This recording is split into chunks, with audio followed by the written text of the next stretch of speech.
জয় শ্রীকৃষ্ণ।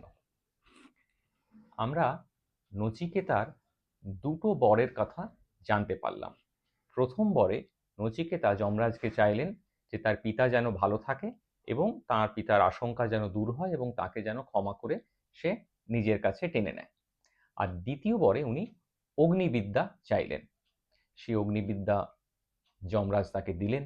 অগ্নিবিদ্যায় কিভাবে কি করতে হবে সব কিছু শেখালেন এবং শেখার পরে সেই একই জিনিসগুলো নচিকেতা নিজে নিজেও সব করে করে দেখালেন যে হ্যাঁ এইভাবে এইভাবে এতগুলো ইঁট লাগবে, এতগুলো পাথর লাগবে, কোথায় কোথায় কি অ্যারেঞ্জমেন্ট করতে হবে, সবগুলো করে উনি সব যমরাজ যা যা বলেছেন সেগুলো উনি নিচে সব রিপিট করলেন, যেটা একজন স্টুডেন্টের অ্যাকচুয়াল একটা ক্যারেক্টারিস্টিক, যে উনি যা শিখছেন সেই শেখাটাকে আবার রিক্যাপিচুলেট করা, আবার অভ্যেস করা এবং অভ্যেস করার মাধ্যমে তার যিনি শিক্ষাগুরু তাকে বলা যে এইগুলো আপনি আমায় বলেছিলেন, আমি সেইগুলোই আবার করার চেষ্টা করলাম।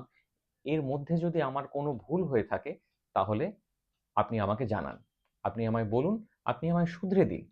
কারণ যদি আমি এখনই ভুল জেনে থাকি প্রথমেই, তাহলে পরবর্তী ক্ষেত্রে এটা আর কখনোই ঠিক হবে না।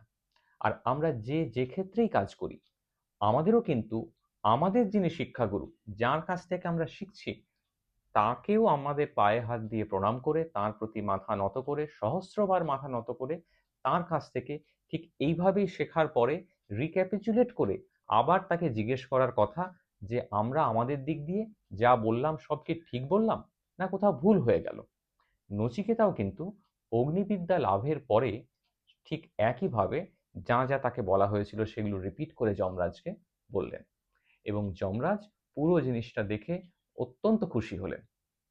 উনি বললেন যে তুমি অত্যন্ত ভালো এক আহ, বিদ্যার্থী, যাকে এই শিক্ষা দিতে পেরে, এই শিক্ষা দান করতে পেরে আমি নিজেই অত্যন্ত খুশি হয়েছি।